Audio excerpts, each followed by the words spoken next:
Assalamualaikum warahmatullahi wabarakatuh. Perkenalkan, saya Hasya Maila Ardayu dengan NIM 4012 411220. Pada video yang ditugaskan oleh Bapak Sintong SHMH, pada kesempatan kali ini saya akan menjelaskan prinsip-prinsip diplomatik. Baik, prinsip-prinsip diplomatik yang saya ketahui itu ada 10. Saya akan jelaskan satu persatu. Prinsip-prinsip diplomatik merujuk pada norma-norma, aturan, dan pedoman yang mengatur interaksi antar negara dan bagaimana negara berkomunikasi satu sama lain untuk mencapai tujuan bersama atau mengatasi perbedaan. Diplomasi itu sendiri adalah cara sebuah negara mengelola hubungan internasional, mengatasi konflik, serta bernegosiasi untuk kepentingan nasional. Berikut adalah penjelasan tentang prinsip-prinsip diplomatik. Pertama, prinsip kedaulatan negara atau sovereign equality. Prinsip ini menyatakan bahwa semua negara terlepas dari ukuran, kekuatan ekonomi, atau militernya memiliki kedudukan yang setara dalam hubungan internasional. Setiap negara memiliki hak untuk menentukan kebijakan luar negeri mereka tanpa campur tangan dari negara lain. Ini mencakup hak untuk memilih sistem pemerintahan dan menjalankan kebijakan sesuai dengan kepentingan mereka.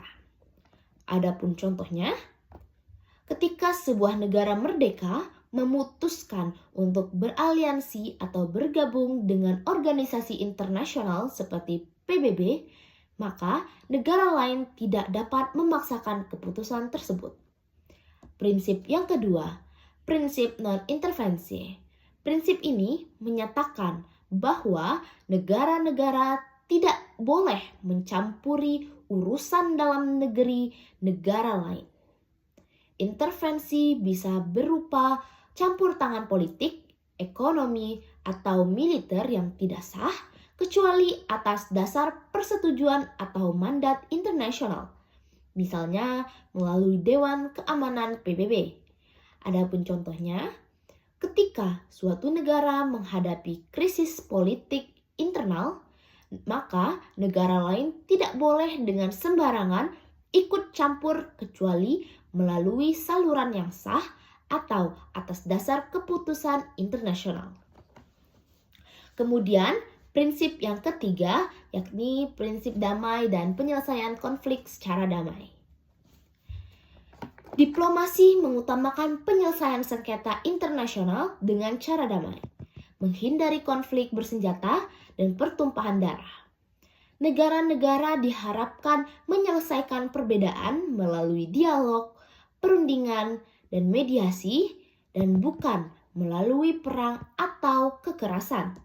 Adapun contohnya, konflik antara dua negara seringkali diselesaikan melalui perundingan di bawah naungan organisasi internasional seperti PBB atau ASEAN, atau melalui dialog langsung antara negara yang bersengketa. Kemudian, prinsip keempat, yakni prinsip kesetaraan dan penghormatan terhadap hak asasi manusia.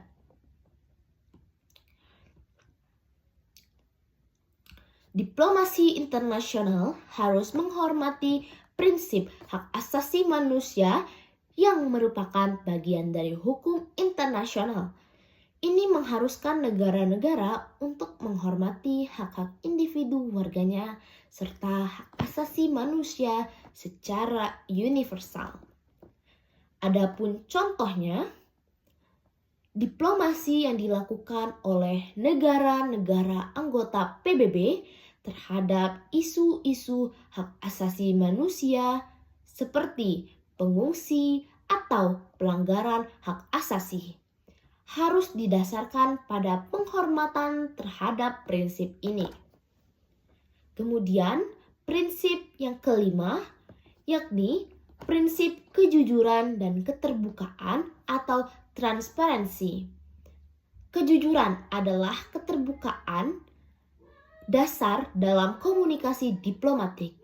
Negara-negara diharapkan untuk menjaga kepercayaan dengan tidak menyembunyikan informasi penting atau menyampaikan klaim yang salah. Ini menciptakan hubungan yang transparan dan memperkuat kerjasama antar negara. Contoh, dalam negosiasi perdagangan atau perjanjian internasional, pihak yang terlibat harus saling memberi informasi yang jujur tentang keadaan mereka, seperti kebutuhan ekonomi atau tujuan politik mereka. Lanjut, prinsip yang keenam, yakni prinsip tidak ada campur tangan dalam masalah internal negara lain. Prinsip ini berhubungan erat dengan non-intervensi, tetapi lebih menekankan pada upaya untuk tidak mencampuri masalah internal negara lain, baik itu politik, sosial, maupun ekonomi. Diplomasi harus menjaga hubungan internasional agar tidak mengganggu hak suatu negara untuk mengatur dirinya sendiri. Adapun contohnya, negara A tidak boleh mencampuri urusan pemilihan umum yang sedang berlangsung di negara B, atau mencoba mengubah pemerintahan negara B melalui tekanan diplomatik. Lanjut, prinsip yang ketujuh, yakni prinsip kerjasama internasional. Diplomasi berfungsi sebagai sarana untuk membangun kerjasama antar negara di berbagai bidang, seperti ekonomi, sosial, budaya, dan keamanan. Kerjasama ini bertujuan untuk mencapai manfaat bersama dan memecahkan masalah global yang tidak bisa diselesaikan oleh suatu negara saja. Contoh, negara-negara bekerja sama dalam perjanjian internasional untuk mengatasi perubahan iklim, mengatasi pandemi, atau mempercepat kemajuan teknologi. Kemudian ada prinsip yang kedelapan, yakni prinsip penghormatan terhadap hukum internasional. Hukum internasional adalah kerangka dasar yang mengatur hubungan antar negara. Negara yang berpartisipasi dalam diplomasi harus mematuhi aturan yang berlaku di tingkat internasional seperti Piagam PBB, Konvensi Internasional mengenai Hak Asasi Manusia, hukum perang, dan perjanjian bilateral atau multilateral. Contoh, negara-negara yang menandatangani Konvensi Jenewa harus mematuhi peraturan terkait perlindungan sipil dan tahanan dalam konflik bersenjata. Adapun prinsip ke-9, prinsip menghargai perbedaan budaya dan sosial. Diplomasi yang efektif juga membutuhkan pengertian dan penghormatan terhadap perbedaan budaya, agama, sosial antara negara. Pemahaman ini dapat mengurangi gesekan dan menciptakan hubungan yang lebih harmonis meskipun ada perbedaan. Contoh, ketika dua negara dengan latar belakang budaya yang sangat berbeda mengadakan pertemuan penting untuk menjaga kepekaan terhadap norma-norma dan nilai-nilai yang berbeda agar tidak terjadi kesalahpahaman. Kemudian prinsip ke-10, prinsip kebijakan luar negeri yang fleksibel. Kebijakan luar negeri yang diterapkan oleh negara harus fleksibel dan dapat menyesuaikan diri dengan perubahan situasi internasional. Ini memungkinkan negara untuk bertindak responsif terhadap perubahan dinamika geopolitik dan kepentingan nasional. Adapun contohnya, negara dapat mengubah aliansi atau pendekatan diplomatiknya sering dengan perubahan dalam kekuatan politik atau ekonomi global, seperti pergeseran aliansi dalam selama Perang Dingin atau pasca 9/11. Kemudian, prinsip terakhir, prinsip-prinsip fairness atau keadilan.